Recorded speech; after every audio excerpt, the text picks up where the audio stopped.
Greetings, my dear viewer. You're on the channel The Price of Cheating. The channel is for those who appreciate traditional family values and condemn adultery. So be sure to subscribe to the channel. Let's get started. In the sunlit winter garden, Jack stood and looked at his wife of 40 years, Shannon. The warmth emanating from the glass walls was in stark contrast to the coolness penetrating their conversation. "So, you're planning on staying with your lover, are you?" he asked, bitterness in his tone. Shannon, knowing about his temper, answered as evenly as she could. "Nicholas is not my lover. We just have a lot of common interests, and I like spending time with him." Jack grimaced in disgust. "I can imagine what Louise would say if she found out that you and Nicholas turned me into a pathetic cuckold." Shannon's disappointment spilled out, and she stamped her foot like a moody child. "You're not a cuckold to Nicholas and me. Is that exactly what it is?" he replied. "A cuckold is a man whose wife has other lovers, and that's exactly what I am, isn't it?" After pausing, Shannon deliberately softened her tone. "No, I don't have any lover. There is only Nicholas. And your joke about Louise? It wasn't according to the rules. She didn't want to leave him alone, so I intervened. Just as I'm sure Louise would comfort you if I left on my own." Jack shrugged, skepticism showing on his face. "I doubt Louise would play the role of another woman with me." In an instant, Shannon's hand touched his cheek, and the sound echoed through the room. The suddenness of this action stunned him, forcing him to take a step back. "Using violence won't solve anything," he said in a low but firm voice. Her voice trembled on the verge of an apology, but the words never came out. Instead, she replied defiantly, "I'm not a whore.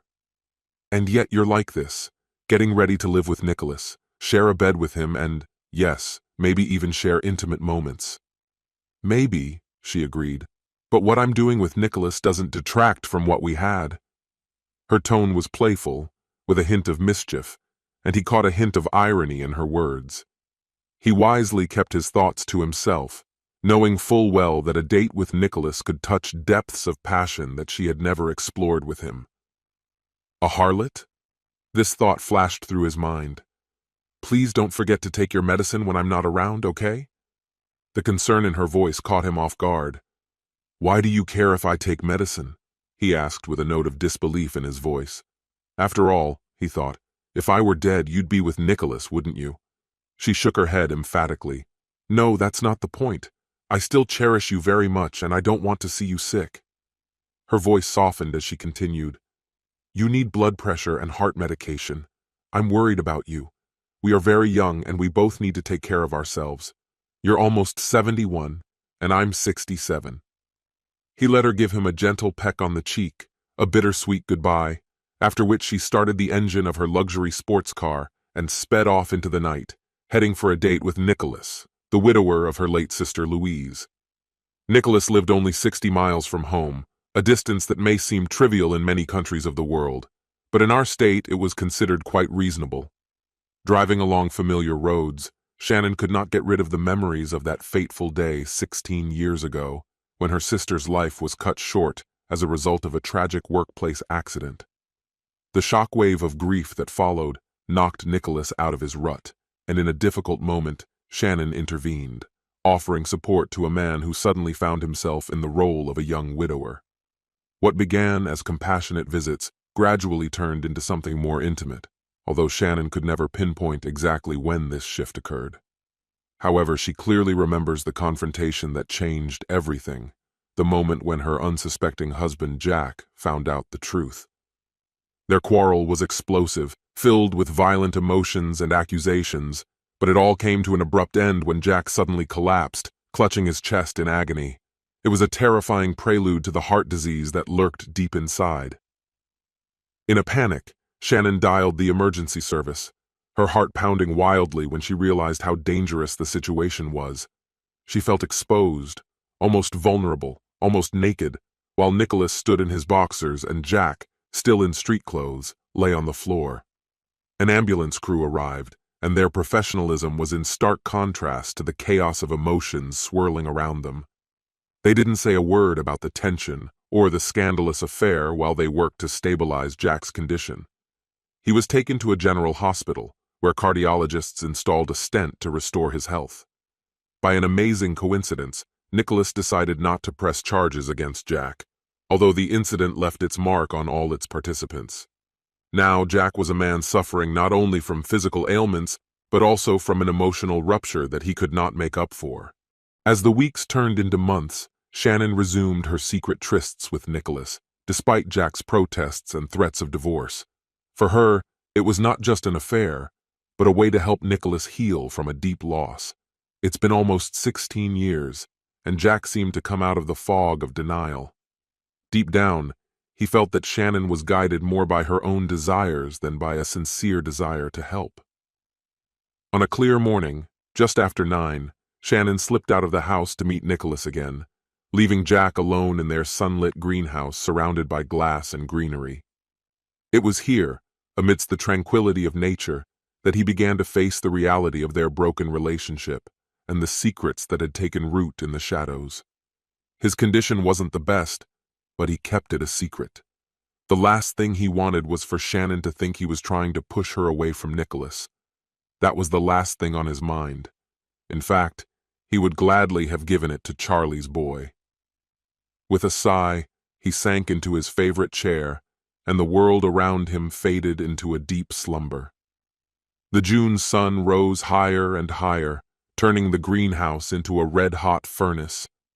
In the depths of his dream, he found himself wandering through a vast desert where scorching sands stretched endlessly. But the dream did not last long.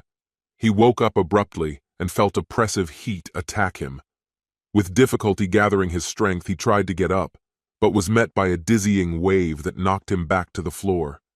The stone tiles, which were supposed to bring relief, seemed to radiate warmth. The suffocating air enveloped him like a thick blanket, suffocating and inexorable. He crawled towards the double doors leading to the living room, but his strength was running out.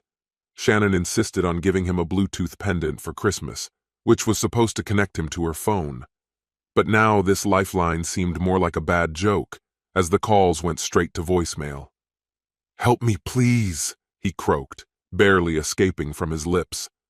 The phone was beckoning in his jacket, outside the living room. He was persistently approaching the door, desperation spurring his movements.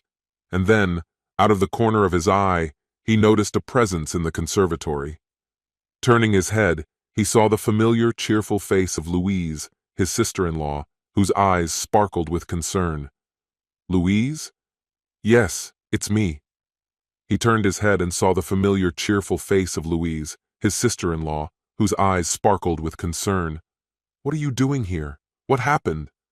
"Oh, I came for my beloved brother-in-law. Come on, get up." She always called him Mikey, and in a world full of titles, only her name mattered. Spreading her arms wide, she beckoned to him. But when he got up, he was seized with a chilling realization. His lifeless body lay on the floor of the winter garden. "I'm dead, aren't I?" flashed through his mind, and he waved away her warm invitation. Louise nodded solemnly. "That's right. Now you've crossed another line. Now you have to come with me. I have been granted special permission to escort you to the other side." Her gaze softened, and she continued. "I am truly sorry for what Shannon and Nicholas did to you. You were right from the very beginning. I would never betray your trust, as Shannon did, not because I don't find you beautiful, but because honesty is important, regardless of temptation. And let's be honest, I'm not like your wife." She flashed a cheeky grin, diluting the gloomy atmosphere. Grabbing his hand, they set off on a journey to a place far beyond earthly sorrows, a kingdom filled with peace and wonders. In the meantime, back on Earth, 2 days later, Shannon was driving home, a knot of anxiety clenched in her stomach. She knew she had to make it up to Jack. The last meeting had left a rift between them, and now it felt more acute than ever. He was hurt by her brief affair with Nicholas, and this time she felt the stakes were higher. "What should I do?" she mused, turning over the possible options in her mind. Should she cook his favorite dish? Maybe take a relaxing bath? Or maybe give him a day of enjoyment? The very thought of giving him a helping hand made her heart pound. No matter what it took, she was determined to heal the wounds and bring him back into her orbit. Will she be able to pull him to her and give herself to love? Or will the severity of her actions further distance them from each other? The slap she gave him still caused bitter regret in her soul. She has always been supported by women who have faced at least one act of cruelty, urging them to leave their partners without hesitation. So why was Jack still with her? Some part of her desperately hoped that he wouldn't leave. But wasn't this a double standard that she couldn't ignore? She would have to face this dilemma later. Already on the way to the house, an unpleasant thought crept into her head. Her phone was turned off. Her heart started pounding. She turned it on and found a chilling message from Jack. "Please help me." Panic surged through her veins. She pressed down on the gas pedal harder, guilt mixed with urgency, and she raced to the house. As she drove up to the house, she noticed Jack's car, an unwelcome reminder of his presence. Hastily parked, her heart pounding, she rushed into the house, shouting his name with desperation in her voice. As she burst into the living room, her gaze fell on the glass doors leading to the conservatory. What she saw next will haunt her forever. There, on the cold stone tiles, lay the lifeless body of her husband, his arms stretched out towards the entrance, as if begging for escape. The sight almost knocked the breath out of her lungs. The oppressive heat of 3 days in a confined space changed him, leaving a grotesque reminder of a life once lived. With trembling hands, she dialed the emergency number. A specialized team arrived, whose professionalism stood out sharply against the background of the chilling picture. She froze in place, caught up in a whirlwind of emotions, trying to realize the reality of her choice and the silence surrounding her. She was given the contact information of a specialized firm known for its discreet operations at crime scenes and accidental deaths. "They are exceptional," the man assured. "Just say my name, Ron from the county coroner's office, and ask Andy. They'll take care of everything." With a heavy heart, she closed the doors of the conservatory and took refuge in the kitchen. Grabbing a bottle of gin, she dialed the number of the only person she dared to hope would be able to understand the whirlwind of emotions bubbling inside her. Nicholas replied. His tone was cautious. "Hello?" "Nicholas, this is Shannon," she said, her voice trembling. "I recently returned, and Jack, he had a heart attack. He's gone." Before Nicholas could answer, a harsh, accusing voice came on the line. "Nicholas! Are you talking to this walking woman who let you turn her husband into a cuckold? Turn it off immediately. You're supposed to be with me, not wasting your time on her." Shannon felt a surge of rage and resentment. "Nicholas," she interrupted, raising her voice. "It seemed to me that there was something real between us.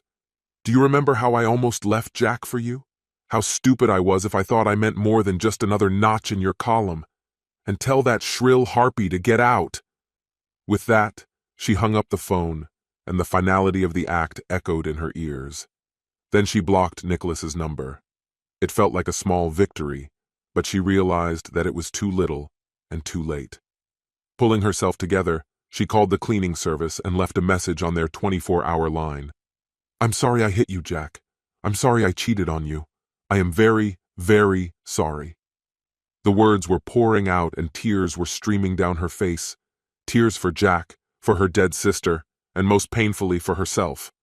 Yes, mostly for herself, because you have to be very narcissistic to fall into the chaos that she created. Life was cruelly put at risk, wasn't it? This concludes the story. If you like it, then put your powerful like and subscribe to the channel.